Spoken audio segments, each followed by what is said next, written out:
everyone, welcome back to my channel and Happy New Year.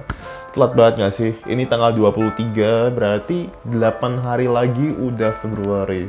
Oh ya, semoga kalian menikmati malam tahun baruan kalian. Semoga kalian pada tanggal 31 Desember nggak ada yang tidur.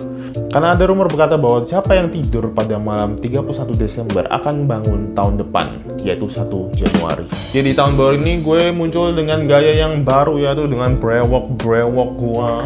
Jadi ada yang lihat brewok gue terus dia bilang, Ustadz ya? Atau teroris? Tapi setelah gue tunjukin foto ini, gue tanya, ini mirip teroris atau Pak Ustadz? Terus dia bilang kayak, enggak sih, itu kan artis gitu. What? Please do not judge the book by its brewok. Walaupun buku nggak punya brewok. By the way, from my new subscriber, ya jadi selama ini gue absen selama beberapa bulan ini, mungkin 1 bulan, ternyata subscribernya nambah. Mereka nonton video-video sebelumnya gitu ya, dan juga video gue yang terbaru. So, nama gue Regileo dan gue adalah content creator edukasi yang berfokus ke pembahasan filosofi, teologi, dan juga society. Jadi kita lagi membahas mengenai pertanyaan siapa yang menciptakan Tuhan. Jadi di video sebelumnya gue menjawab mengenai siapa yang menciptakan Tuhan, itu yang part pertama.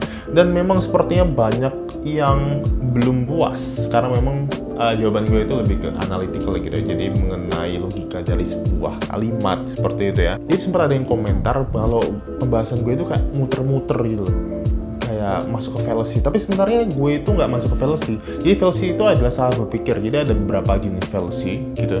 Nah, salah satunya adalah circular fallacy, yang itu jawabannya itu menjawab memakai pertanyaannya. Pokoknya kind of gitu. Jadi seperti gue adalah orang benar karena gue berkata bahwa gue adalah orang benar. Nah, itu disebut sebagai circular fallacy. Jadi itu dia kayak muter doang. Nah, jawaban gue di pembahasan video gue yang sebelumnya itu tidak masuk ke circular fallacy sebenarnya, kalau kalian perhatikan gitu. Karena yang sebenarnya gue tekankan adalah pertanyaan siapa yang menciptakan Tuhan adalah pertanyaan yang sebenarnya salah pada awalnya. Jadi sebenarnya pertanyaan itu sendiri sudah salah. Karena dengan bertanya siapa yang menciptakan Tuhan sama saja seperti bertanya apa penyebab dari sebuah penyebab, atau apa awal dari sebuah awal. Atau untuk kalian yang suka lari, kalian tahu garis start kan? Bukan cuma untuk orang yang suka lari sih. Gimana kok gue bertanya, hey, di mana start dari start itu? Di mana start dari start itu? Ya startnya start itu gitu loh. Memang itu startnya, awalnya di situ. Kita nggak bisa bertanya di mana start dari start itu, karena start itu sudah menjadi start.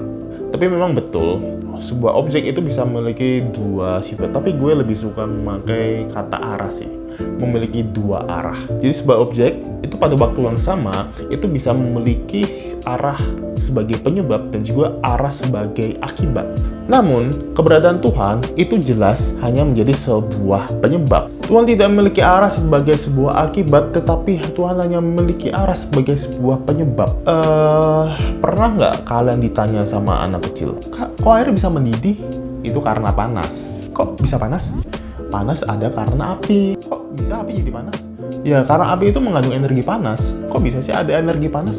Ya, energi panas itu terpicu karena ada reaksi-reaksi kimia. Kok bisa sih reaksi-reaksi kimia itu bisa bikin panas? Ya, memang reaksi kimia itu bisa buat panas. Memang sifatnya seperti itu. Kenapa sifatnya bisa seperti itu? Iya, memang sifatnya seperti itu. Kenapa sifatnya bisa seperti itu? Iya, memang sifatnya seperti itu. Kenapa sifatnya bisa seperti itu? Tapi kayaknya jarang dia anak kecil buat pertanyaan yang seperti itu ya. Tapi kita lihat sini bahwa di dalam keseharian kita, ketika kita bertanya, ada jawaban-jawaban yang memang mentok, tidak bisa dijawab dengan jawaban lain lagi. Seperti itu. Pada akhirnya kita hanya bisa berkata, ya memang seperti itu. Ya memang sifatnya ya seperti itu. Tapi anehnya adalah, ada orang-orang yang tidak mengizinkan jawaban itu ada di dalam pertanyaan siapa yang menciptakan Tuhan. Mereka mengizinkan jawaban-jawaban seperti itu muncul dalam keseharian, tetapi tidak mengizinkan pertanyaan itu muncul ketika ada pertanyaan siapa yang menciptakan Tuhan. Karena memang Tuhan adalah titik awal dari segala sesuatu, maka ya memang sifat Tuhan seperti itu. Tapi tunggu dulu, ini belum sampai inti dari jawaban gue, karena memang jawaban gue itu sebenarnya mau menjawab kenapa gue bisa bilang Tuhan tidak memiliki titik awal. Next, gue mau bahas mengenai komentar yang cukup menarik dari salah satu subscriber gue. Jadi pertanyaannya seperti ini, Ya, jadi dia membayangkan hukum sebab akibat itu seperti gerbong kereta yang sambung menyambung menjadi satu. Itulah Indonesia. Jadi itu kayak gerbong itu nempel satu-satu seperti mengelilingi bumi. Jadi itu kayak nggak ada awal nggak ada akhirnya. Well, itu sebuah pertanyaan yang cukup menarik. Ya, sebuah analogi yang cukup menarik sih. Gue nggak tahu dia ini punya presupposisi apa. Gue nggak tahu dia mungkin punya kepercayaan Hindu atau Buddha, karena biasanya orang-orang Hindu dan orang-orang Buddha ini itu tuh suka sama yang lingkaran-lingkaran kayak mati reinkarnasi itu kayak melingkar gitu. Tapi nggak menutup kemungkinan dia juga adalah seorang agnostik ya, I don't know. Tapi gue mau coba pakai sebuah contoh yang lebih relevan dan lebih real gitu. Karena kita kan nggak pernah lihat ada gerbong mengelilingi bumi yang satu sama lain kan.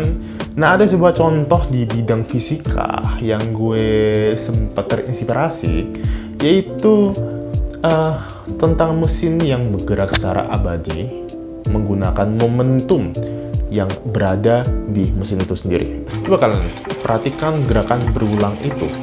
Gerakan berulang itu terjadi hanya oleh karena benda yang ada di dalam mesin itu.